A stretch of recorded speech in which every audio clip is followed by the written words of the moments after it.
आजपासून coastal road हा आपण 24 तास खुला त्या ठिकाणी करतो आहोत. 24 आवर्स तो लोकांना वापरता येईल. आणि मी लोकांना विनंती केली आहे की जरूर तो वापरा, पण त्याच्यावर रेसिंग करू नका, कारण आमचे कॅमेरे त्याच्यावर लागलेले आहेत. त्यामुळे रेसिंग करणाऱ्यांवर निश्चितपणे कॅमेऱ्याची नजर असेल. सगळ्यांनी रिस्पॉन्सिबली ड्रायव्हिंग करावं अशी देखील विनंती सर्वांना आहे. आणि त्यातही अजून आनंदाची गोष्ट आहे की पहिला टप्पा म्हणजे प्रोमोनाड, आपण आता त्याच्यावरचे 5.5 किलोमीटरचे प्रोमोनाड आज सुरू केलेले आहेत. हे प्रोमोनाड आहेत, त्या ठिकाणी भुयारी मार्ग देखील आहेत, बायो टॉयलेट देखील आपण त्या ठिकाणी लावतो आहोत.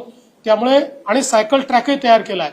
त्यामुळे पायी चालणाऱ्यांना आणि सायकल चालवणारे जे काय आहेत अशा लोकांना जे काही रोज त्या ठिकाणी मॉर्निंग वॉक करतात, इव्हनिंग वॉक करतात, सायकलिंग करतात, त्यांच्याकरता अतिशय उत्तम व्यवस्था आता पुन्हा एकदा झाली आहे.